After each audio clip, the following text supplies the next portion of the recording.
mbrëma, ky është edicioni qendror i lajmeve këtu në Radio Televizionin Ora News, titujt kryesor.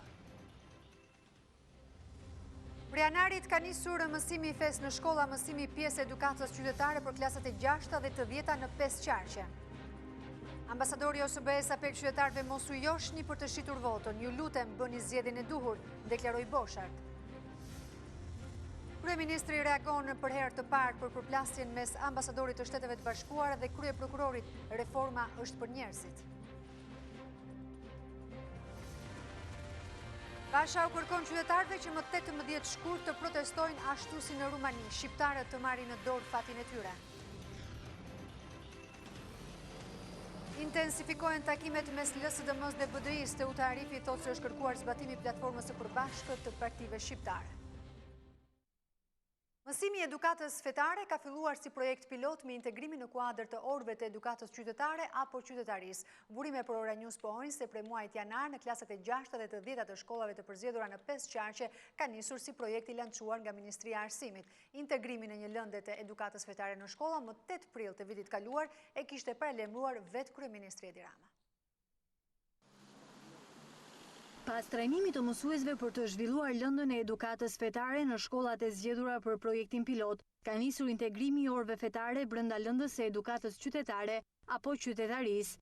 Burime për Ora News pohojnë se prej muajit janar në klasat e 6 dhe të 10 të shkollave të përzgjedhura ka nisur mësimi i edukatës fetare në kuadër të orëve të qytetarisë dhe edukatës qytetare, si projekt i lançuar nga Ministria e Arsimit që vitin e shkuar. Ora News ka siguruar shkresën e lëshuar nga Instituti i Zhvillimit të Arsimit. Për këtë projekt pilot janë përzgjedhur 10 shkolla në 5 qarqe.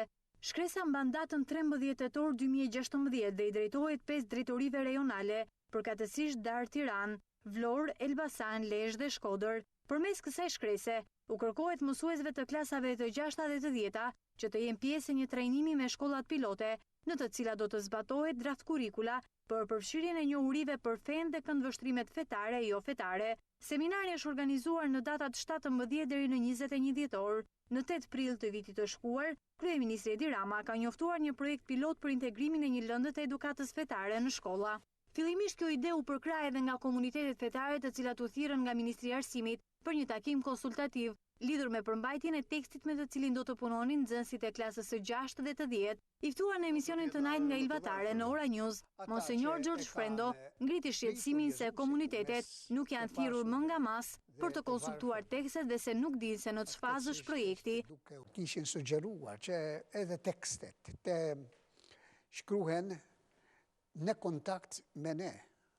Përsa e di unë, kjo nuk është mundësuar. Nuk është punë. Zyrtarisht, Ministria e Arsimit ende nuk e ka konfirmuar nisjen e mësimit të edukatës fetare në klasat e 6 dhe të 10 të shkollave të përzgjedhura për projektin pilot. Ambasada e Shqipërisë në Vatikan ka përkujtuar 6 shkurtin e vitit 1967, kohën kur vendi ynë u shpall laik. Visar Zhiti, ngarkuar me punë në këtë ambasadë, tha për Ora News se as diktatura komuniste nuk arriti të zhdukë rrënjët e sinqerta të besimit të shqiptarëve në Zot. Me këtë rast u organizua edhe konferenca me temë 50 vjet nga shkatërimi i tempujve të fesë në Shqipëri. Ambasada e vendit tonë në Vatikan ka organizuar konferencën me temë 50 vjet nga shkatërimi i tempujve të fesë në Shqipëri. Ky aktivitet u mbajti në kishën e shqiptarëve në Rom, ku të pranishëm ishin besimtar, gazetar, emigrantë të tjerë. I ngarkuari me punë i ambasadës shqiptare Visar Zhiti tha për Ora News se përpos presionit të diktaturës, shqiptarët nuk i zhdukën në rrënjët e besimit në Zot. Njeriu shqiptar ka besuar tek vetja, ka besuar tek Zoti, ka besuar tek e ardhmja. Ashtu siç thotë dhe Ernest Koliqi në një dramë të tij, rrënjët lëvizin, diktatura e keqja preu, si thua, trungjet e pyllit njerëzor, por rrënjët nuk i preku dot. Në sinkron me Zhitin, Ataldo Pashe Skoda, profesor në Universitetin Urbaniana në Vatikan, tha se mbetet me rëndësi besimi i kultivuar tek të rinjt. Edhe pse me forcën e neneve, të ligjeve, të kushtetutës, të vëllëdhunës ndaj klerit, ndaj kishave, por edhe ndaj çdo besimi tjetër, jo vetëm katolik, por edhe musliman, bektashi dhe ortodoks, megjithatë populli ka ruajtur nëpër sekretet e shtëpive të veta, ka ruajtur të gjallë akoma fenë. Në 6 shkurt të vitit 1967, Shqipëria u vetshpalli pari shtet ateist në botë. Aso kohë u shembën mira objekte kulti dhe u burgosën qindra klerik. Ambasadori i OSBE-s në Shqipëri, Bernd Borchardt, paralajmëron se edhe në zgjedhjet e radhës vota do të mund të blihet. Ai cilësoi një sfidë për Shqipërinë në zgjedhjet e 18 qershorit 2017, duke apeluar për shqiptarët se ata do të jenë përgjegjës për njerëzit e zgjedhur. Borchardt u kërkoi shqiptarëve të bëjnë zgjedhjen e duhur për vendin ku duan të jetojnë. Për kanabisin, duke e konsideruar si rrezikun më të madh në 25 vite, Borchardt tha se qeverisi duhet të zbatojë një plan gjithëpërfshirës për ta luftuar atë. Ju mund të josheni për të shitur votën tuaj. Ju mund të fotografoni fletën e votimit për të vërtetuar se keni zgjedhur njerëzit e duhur. Ju jeni ata që zgjidhni demokracinë në të cilën dëshironi të jetoni. Kjo deklarat vjen nga ambasadori i OSBE-s në Shqipëri, Bernd Borchardt, gjatë takimit me studentët e Universitetit të Arteve, me temë Vizioni OSBE dhe sfidat kulturore. Ka sfida të tjera, zgjedhjet po vinë dhe ato janë hapi i parë për një të ardhme më të mirë. Ju do të bëni zgjedhjen tuaj, ju mund të josheni për të shitur votën tuaj, t'i bëni foto fletës së votimit për të provuar se keni votuar njerëzit e duhur. Jeni ju që zgjidhni demokracinë që dëshironi për të jetuar në të. Kështu që ju lutemi, bëni zgjedhjen e duhur. Ne mbështesim Shqipërinë me reformën zgjedhore, t'japim këshillat tona në praktikat më të mira. Ambasadori Borchardt veçoi se Shqipëria ka kaluar disa ndryshime dramatike në 25 vitet e fundit, por ndër më të rrezikshmet është përhapja e kanabisit dhe për këtë duhet zbatuar një plan kombëtar anti-kanabis. Shqipëria ka kaluar në përndryshime dramatike në 25 vitet e fundit dhe një ndër më të rrezikshmit për të ardhmen është përhapja e mëtejshme e kanabisit në vend. Kanabisi dëmton shoqërinë dhe gjeneratat e ardhshme. Të gjithë ne duhet të bëjmë zgjedhjen e duhur, por sidomos të rinjt. Prezenca OSBE-s në Shqipëri do të mbështesë qeverinë në përpjekjet e saj për të zbatuar një plan gjithëpërfshirës për të luftuar kanabisin. Arti dhe kultura në Shqipëri po ashtu ndodhet përballë disa sfidave sipas ambasadorit Borchardt. Ai u kërkoi artistëve të shkëputej nga kurthet e politikës dhe të trajtojnë çështje me rëndësi për artin. Kryeministri Edi Rama ka komentuar për herë të parë akuzat e ndërsjella mes ambasadorit amerikan Donald Lu dhe kryeprokurorit Adriatik Llalla, i cili sipas SBA-ve ishte bërë pengesë për reformën në drejtësi. Kreu qeverisë tha se kjo reformë që nis në vettingun bëhet për të luftuar fenomenin e korrupsionit dhe nuk bëhet as për ambasadorin, as për kryeprokurorin. Pas përplasjes së paprecedent me akuzat të ndërsjellta mes ambasadës së SBA-s në Tiranë dhe prokurorisë së përgjithshme për reformën në drejtësi, ka ardhur edhe reagimi kryeministrit Edi Rama, i cili është shprehur se vettingu nuk është as për ambasadorin amerikan dhe as për prokurorin e përgjithshëm, por për të luftuar korrupsionin. Është një reformë themelore që shkon në funksion të bëri shtet dhe që kalon përmes vettingut. Vettingu nuk është as për mua, as për ambasadorin amerikan, as për prokurorin e përgjithshëm, as për një X apo një Y tjetër. Vettingu është për njerëzit e zakonshëm të këtij vendi që më në fund të çlirohen nga kthetrat e prokurorëve dhe gjykatësve të korruptuar që i morën frymën këtij populli 25 vjet. Kreu i qeverisë bëri këto komente për herë të parë në një takim me përfituesit e skemave lehtësuese të OSHE-s për shtresat në nevojë. Rama prezantoi edhe nismën e leximit të faturës 4 herë në vit për abonentët në emigracion. Duke e cilësuar reformën e energjisë të suksesshme, Rama tha se ajo do të kishte dështuar nëse do të faleshin kamat vonesat. 8 shkurti është afati fundit kur shoqëria civile mund të aplikojë pranë avokatit të popullit për antar të Këshillit të Lartë Gjyqësor dhe Këshillit të Lartë të Prokurorisë. Për këtë qëllim, avokati i popullit ka zgjatur orarin zyrtar të aplikimeve duke i mbajtur sportelet të hapura nga ora 8:30 deri në orën 20:30 minuta. Ndërkohë, sikurse Shtetet e Bashkuara të Amerikës edhe delegacioni i Bashkimit Evropian në Shqipëri bën thirrje të gjithë shqiptarëve të kualifikuar të aplikojnë për të shërbyer në komisionet e rivlerësimit.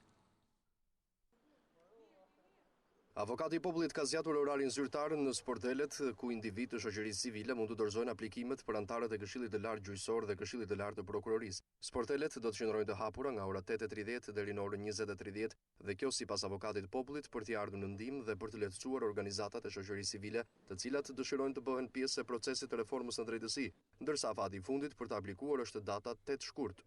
Avokati i popullit i bën thirrje shoqërisë civile që të bëhet pjesë e procesit të reformës në drejtësi. Ndërkohë, ashtu sikurse Shtetet e Bashkuara dhe delegacioni i Bashkimit Evropian në Shqipëri i bën thirrje të gjithë shqiptarëve të kualifikuar brenda dhe jashtë vendit që të aplikojnë për të shërbyer në komisionet e rivlerësimit. Disa ditë më parë, njëjta thirrje bëri edhe ambasadori Lu, i cili tha se Shtetet e Bashkuara janë të vendosura të çojnë deri në fund zbatimin e reformës në drejtësi. Në sitën e vettingut do të kalojnë të gjithë prokurorët dhe gjyqtarët, ndërkohë pritet që ekspertët e Shteteve të Bashkuara dhe Bashkimit Evropian do të mbërrinë në Tiranë dhe në koordinim në anëtarët e Komisionit të Vlerësimit, do të shqyrtojnë dosjet e pasurive dhe të dhënat për anëtarët e gjykatës kushtetuese. Ka dështuar për të dytën herë dëshmia e Shkëlzen Berishës në Komisionin Hetimor për privatizimin e OST-s te kompania Çeke Çes. Mbledhja u shoqërua me debate të ashpra mes Taulant Ballës dhe djalit të ish-kryeministrit Sali Berisha. Dështon sërish Komisioni Hetimor i Partisë Socialiste për privatizimin e Çes. Shkëlzen Berisha, djali i ish-kryeministrit Berisha, refuzon betimin për dëshminë e tij, për shkak se siç tha ai me kryetarin e komisionit Taulant Balla, ka konflikt interesi. Jo, një sekundë se po betohet dëshmitari. O, zoti dëshmitari. Zoti Manja, pyetja ime është kush drejton seancën, ju apo unë drejtoj seancën? I dënuari. Okej. Ka jem mësuar ti të ta drejtojnë seancat, duhet drejtoj unë seancën. Edhe s'ke shans të ndryshoj drejtimi seancës. Jem mësuar ti të caktosh gjyqtarin, prokurorin. Duhet drejtoj unë seancën. Dakord. Thuaj betohem një herë dhe pastaj bëj deklaratën. I dënuar, ka një kërkesë para braken. Dëshmitari Shkëlzen Berisha ka paraqitur kërkesën e tij në kuvent që komisioni të drejtohet nga një tjetër antar, por kjo kërkesë është rrëzuar. Unë po lexoj formulën e betimit. Kemi kaluar pyetje. Pastaj tek pyetjet fal po ta jap shërimin tim. Po fal më lutem shumë. Unë jam papagal. Po sa shej dollar për korrupsion dhe hajniku qytet. Merret avokat 3 herë. Daj në kryetari do merret mas për fyrje. Mbledhja e komisionit është ndërprerë për shkak të debateve, ndërsa jashtë kryesisë Shkëlzen Berisha tha se do të vijë sërish si dëshmitar, por refuzon të betohet nëse mbledhja drejtohet nga zoti Balla. Pra për të dhënë përgjigjen këtij shtëpie të sponsorizuar, kam ngritur padi penale në gjykatë. Është padi penale në këtë proces ligjor, ky është procesi i duhur për të shkuar vërtetës deri në fund, ku provat i administron gjykatësi, nuk i administron i dënuari për shpifje. Kryetari i Komisionit Hetimor, Çes, Taulant Balla, tha se do të ndjekin penalisht çdo dëshmitar që nuk betohet dhe shkel ligjin. Ne do të ndjekim rrugët ligjore për të ndjekur penalisht çdo dëshmitar që nuk respekton ligjin. Për kryetarin e komisionit, Sali Berisha, Shkëlzen Berisha dhe Nuel Kalaja po ndjekin të njëjtën strategji për të bllokuar dëshmitë e tyre.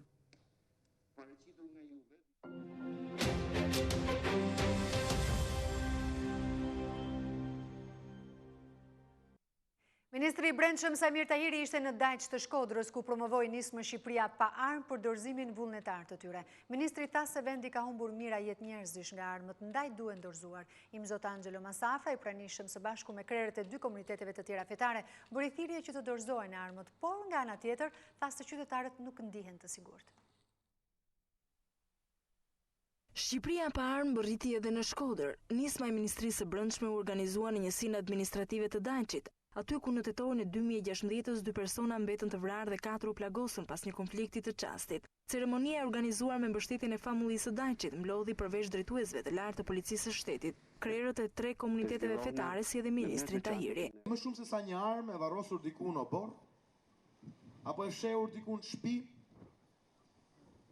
ne duhet fillojmë të çarmatosim mendjen dhe arsyen. Më shumë se të çarmatoset komuniteti, duhet ta fillojmë duke çarmatosur shpirtin. Kreu i konferencës i peshqvinore shqiptari, Imzot Angelo Masafra, për thirrje që të dorëzohen armët, por nga ana tjetër, tha se ende ka frikë te qytetarët pasi nuk ndihen të mbrojtur nga dora e shtetit. Unë mendoj se një pjesë më të madhe e familjeve tona janë armatosur sepse kanë frikë.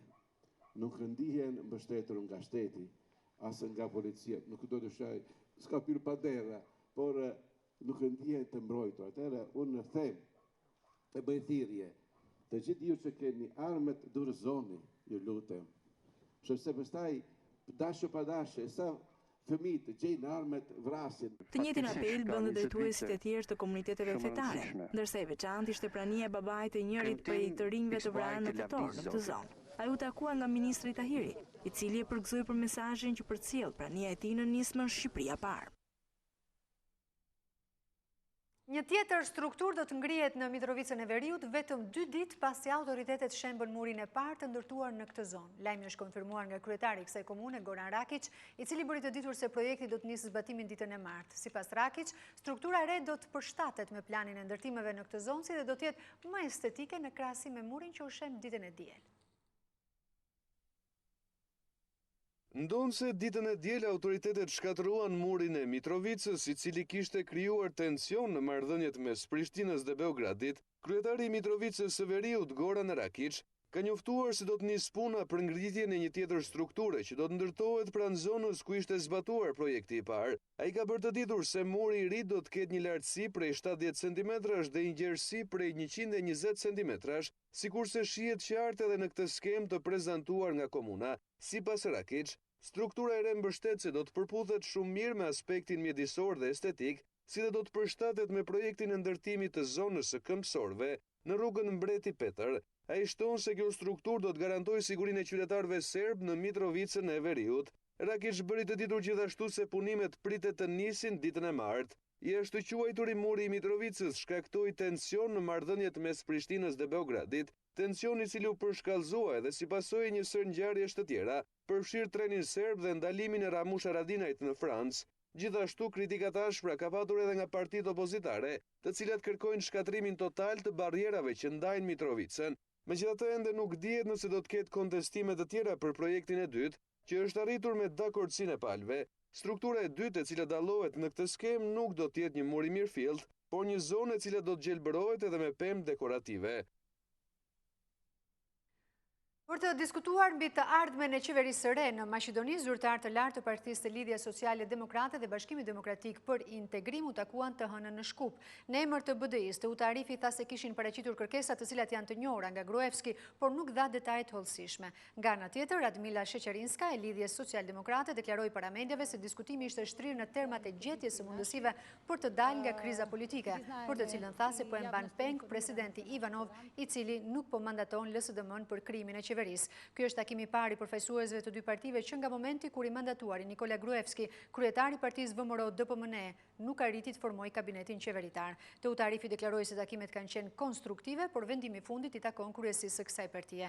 Nënkryetaria e BDI-s bëri të ditur se është kërkuar zbatimi i platformës së përbashkët të partive shqiptare.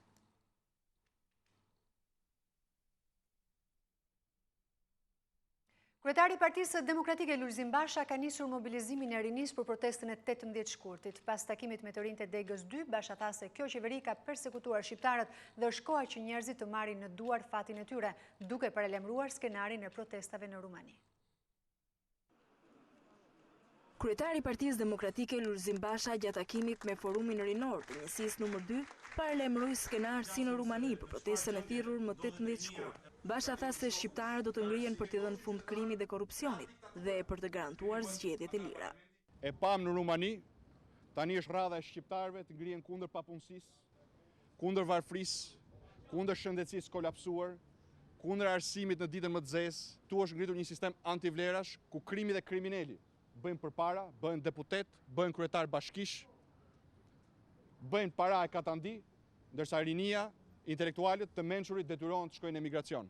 18 shkurti, sipas kryetarit të Partisë Demokratike, është fillimi një vale protestash popullore. Me 18 shkurt nis një proces i pakthyeshëm, një lëvizje mbar popullore për t'i dhënë fund kastës korruptuar, për të çliruar Shqipërinë.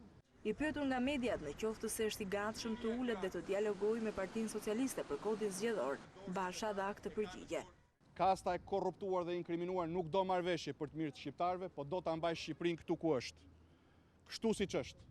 Ta vjedhin, ta gjobisin, ta dënojnë, ta tallin, ta ndëshkojnë, ta nëpërkëmbin. Më 18 shkurt, Partia Demokratike ka thirrur në protestë qytetarët për zgjedhje të lira dhe të ndershme, pas refuzimit të kërkesës për votim dhe numërim elektronik. Kryetari i Lëvizjes Socialiste për Integrim Ilir Meta deklaron se ka ardhur koha që shqiptarët të dëgjojnë vetëm zgjidhje e jo më retorika të ashpra politike. Duke folur gjatë konventës zgjedhore të njësisë numër 6, Meta tha se vetëm me bashkëpunime me prioritetet të qarta arrihet progres. Njerëzit janë lodhur duke dëgjuar prej 26 vjetësh retorik politike, ndaj ka ardhur koha që të dëgjojmë vetëm zgjidhje. Ky është mesazhi që përcolli kryetari i LSI, Ilir Meta, në konventën zgjedhore të njësisë 6 në Tiranë. Kur bashkëpunohet, kur punohet me prioritete të qarta dhe në mënyrë të qëndrueshme, edhe progresi është i sigurt. Unë besoj se kjo filozofi do të vazhdojë të na japi sukses edhe në të ardhmen. Duke folur për të rinjt, Meta ju referua këshilltarëve të LSI-s në Bashkinë e Tiranës, që përbëhet nga të rinj dhe të reja model për politikën.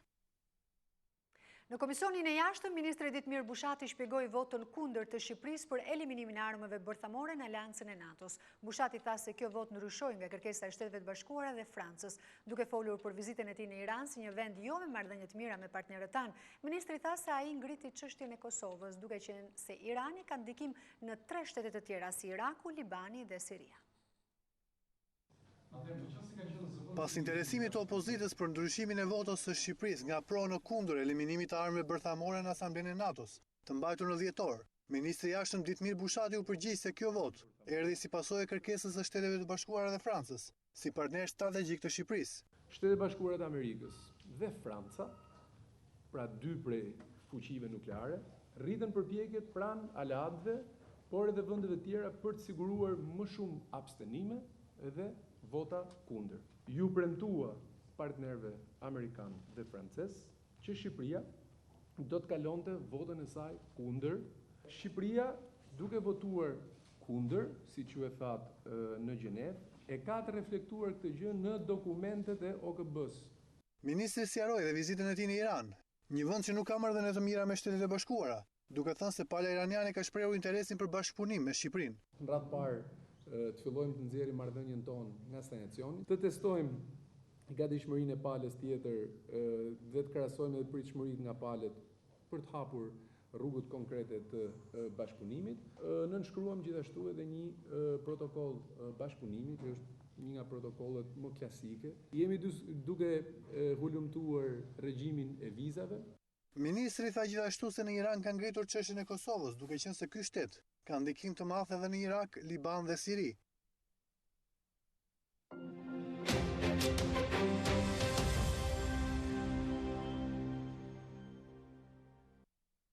Ndonë se arritën qëllimin e tyre duke detyruar qeverinë që të tërheqë dekretin që parashikonte faljen e zyrtarëve të lartë të dënuar për korrupsion, mijëra qytetarë rumun kanë vijuar protestat e tyre duke kërkuar dorëshjen e kryeministrit të vendit Sorin Grindenau.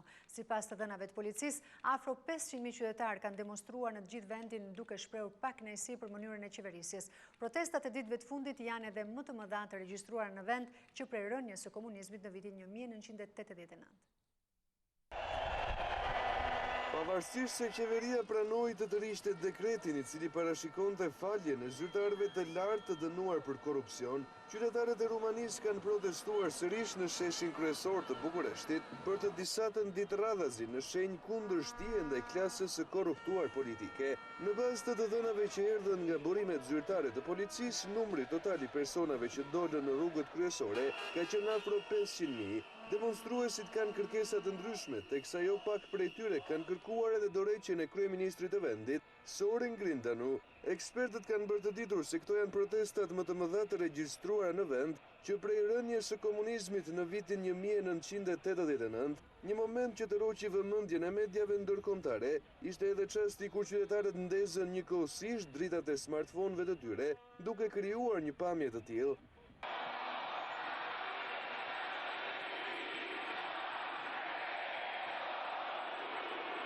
Gjatë protestave, qytetarët mbajtën në duar pankarta me mbishkrime të ndryshme, ku theksonin në përgjithësi pakënaqësitë e tyre në raport me qeverinë. Ndonë se është një vend antar i Bashkimit Evropian që prej vitit 2007, Rumania vjen të ketë një sër problemesh të brendshme, ku një ndërto është edhe niveli i lartë i korrupsionit. Dekreti që u propozua 2 javë më parë nga qeveria u prit me kritika të ashpra jo vetëm nga qytetarët që protestuan në sheshe, por edhe nga zyrtarët e Brukselit. Bashkimi Evropian u shpreh se nëse do të hynte në fuqi, nisma do të shënonte një hap prapa në luftën kundër korrupsionit. Marine Le Pen ka kërkuar mbështetjen e francezëve në garën presidenciale duke u premtuar atyre shkëputje të Francës nga Bashkimi Evropian dhe reduktim të emigrantëve. Me sloganin në emër të popullit, liderja e Frontit Nacional tha se globalizimi kërcënon vazhdimsinë e Francës si kombi lirë. Për të qenë më bindëse mbi idenë e saj se Unioni ka dështuar si projekt, Le Pen ka hequr paralele me Britaninë e Madhe, Shtetet e Bashkuara, Italinë dhe Austrinë.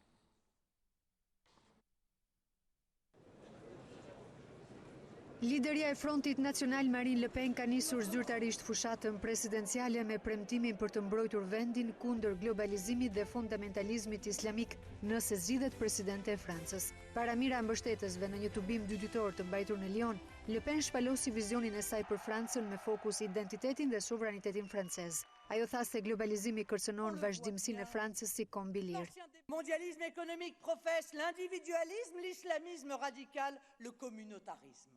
Globalizmi ekonomik përhap individualizmin, fundamentalizmin islamik dhe komunitarizmin. Ai mohon vlerat franceze dhe parimet që shumica e qytetarëve francez ndjekin. Në 144 angazhimet botuar në fillim të tubimit të shtunën, Le Pen, e cila po kandidon me sloganin në emër të popullit, ka propozuar ndryshimin e kushtetutës me referendum, largimin e Francës nga Eurozona dhe Schengeni, mbajtjen e një referendumi për anëtarësim në Bashkimin Evropian dhe uljen e emigracionit. Por ndërkohë kandidatja 48 vjeçare ka përfituar nga zgjedhja e Donald Trump si president i Shteteve të Bashkuara dhe largimi i Britanisë së Madhe nga Unioni, të cilat duket se kanë ndihmuar në katapultimin e partisë së saj. Les Britanniques qui ont choisi la liberté avec le Brexit. Britanikët zgjodhen lirin përmes referendumit falë së cilit tashmë ata do të jetojnë të lumtur çdo ditë. Italianët nuk pranuan propozimin e reformave kushtetuese të kryeministrit Matteo Renzi nëpërmjet votimit me referendum. Grekët kanë treguar se duan të lënë eurozonën.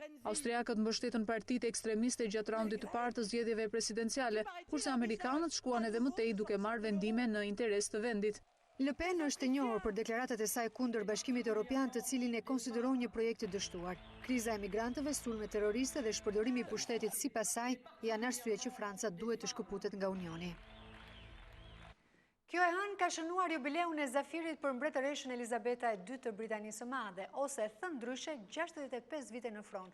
Ajo është e para monarke që përjeton një moment të tillë dhe përpasoi edhe monarkja me mbretërimin më të gjatë në vend. 62 të shtëna nga organizata ushtarake e nderit në kullën e Londrës ju dedikuan Elizabetës së II, si monarkja me mbretërimin më të gjatë në fronin anglez.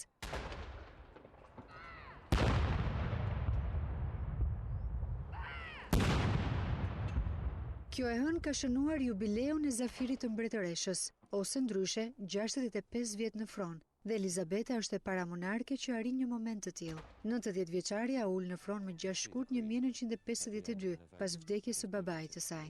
Ajo është e martuar me princin Filip, kushëririn e saj të largët, djalin e princit Endry të Greqisë dhe stërnipin e mbretëreshës Victoria. Edhe pse në moshë të thyer, mbretëresha gëzon shëndet të mirë dhe është një figurë mjaft e dashur për publikun britanik dhe në mbar botën.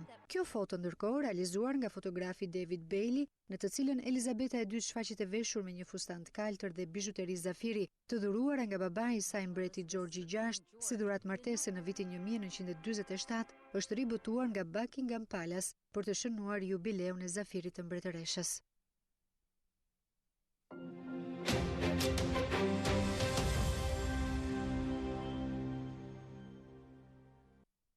Moti i keq që përfshiu mesditën e sot me qytetin e Durrësit la 2 peshkatarë të plagosur pas përplasjes së peshkarexhave të tyre në mol. Fatmirësisht, të 2 peshkatarët ndodhen jashtë rrezikut për jetë. Një stuhi e pazakon përfshiu qytetin e Durrësit mesditën e së njëjtës, si pasojë rreshjeve të dendura të shiut u bllokua për gati një orë qarkullimi i mjeteve, ndërsa fushpamja ishte tepër e kufizuar. Gjithashtu problem pati dhe me qarkullimin e këmbësorëve, si pasojë edhe erës së fuqishme. Sektori i peshkimit dhe mjetet e ngarkim-shkarkimit pezulluan punën deri në përmirësimin e kushteve të motit. Ndërkohë, si pasojë e furtunës, një anije ka kputur çima dhe është përplasur me 2 peshkarexha, duke lënë 2 peshkatarë të plagosur. Burime në spitalin e Durrësit thonë se 2 të lënduarit kanë marrë dëmtime në pjesë të ndryshme të trupit, por fatmirësisht janë jashtë rrezikut për jetën. Një situatë e ngjashme me motin u regjistrua paradite edhe në Vlorë, ku përpasoi u pezullua lundrimi në port. Nga erat e fuqishme, tragetet e linjës Vlorë-Brindisi kanë dalë në radhë, por si pasojë të dallgëve nuk mundën të vijojnë lundrimin. Gjithashtu ndalua lëvizja dhe dalja në dete dhe për anijet e peshkimit. Dallgët kapën një lartësi 6 deri në 7 ballë në det të hapur dhe 5 deri në 6 ballë brenda gjirit. Sipas informacioneve nga Kapitaneria e Portit të Vlorës, ankorimi i tragedheve pritet të bëhet në orët e vona të mbrëmjes pas rënies së detit. Shërbimi i kundërshtuar i urgjencave mjekësore ka ngjallur debate në Komisionin e Shëndetësisë. Deputetët demokrat kanë akuzuar ministrin se e ka shkatëruar këtë sistem, ndërsa Ilir Beqaj ka pranuar se nuk janë respektuar afatet dhe se shërbimi i urgjencës do të nisë të funksionojë më 3 prill. Premtimi për reformimin e shërbimit të urgjencës nuk është mbajtur. Këtë e ka pranuar edhe vetë ministri i Shëndetësisë Ilir Beqaj në Komisionin e Punëve Sociale dhe Shëndetësisë. I pyetur nga deputetët demokrat nëse janë realizuar pritshmëritë, Beqaj ka pranuar se ato janë vonuar me disa muaj dhe do të nisin punën në 3 prill.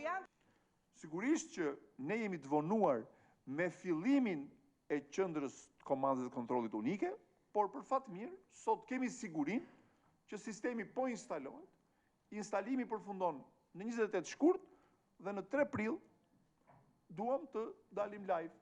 Kemi bërë komunikimet e nevojshme me AKEP-in, në mënyrë që të gjitha thirrjet që vinë nga operatorët celular të mund të vinë në vendin që duhet. Çfarë keni bërë ju përveç se keni përkeqësuar dhe përveç se keni një plan që nuk ja keni bërë transparent askujt që thuhet projekti i urgjencës kombëtare? Por brenda muajit prill, ministria sipas Beqajt pret të shtojë flotën e ambulancave me 40 automjete të reja që do të jenë dhuratë nga shteti turk. Ne presim që gjatë muajit prill të marrim në formë dhurate, një numër rreth 40 autoambulancash nga TIKA, pra nga bashkëpunimi i Turqisë. Këto 40 autoambulanca do të shtohen flotës ekzistuese. Rreth 350 milion lekë do të investohen në 5 qytetet bregdetare të vendit për pajisjet dhe teknologjinë e shërbimit të urgjencave. Për t'ju garantuar qytetarëve transport publik nga qendra në periferi, Bashkia e Tiranës do të zgjerojë linjat dhe do të shtojë numrin e mjeteve. Për linjën e Unazës që ka edhe më tepër fluks, janë shtuar 14 mjete të reja, ndërsa ky shërbim do të pajiset me GPS për të kontrolluar oraret. Tirana e Madhe do të mbulohet me transport publik. Bashkia e Tiranës parashikon shtim të flotave të autobusëve urban, kursi të dedikuara si dhe teknologji që pritet të sjellë një mënyrë krejtësisht të re për funksionimin e tyre siç është bileta elektronike. Por pavarësisht këtyre përpjekjeve dhe objektivave, Velia i është i vetëdijshëm se ka ende shumë punë për të bërë për të pasur një transport publik me standarde.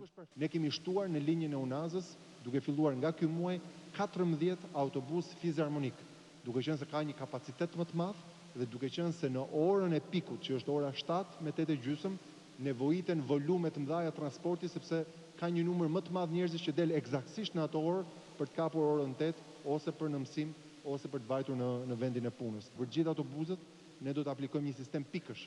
Ashtu si çdo qytetar e ka patentën e vet me pik, ashtu dhe çdo linjë autobusi do ta ketë licencën e vet me pik.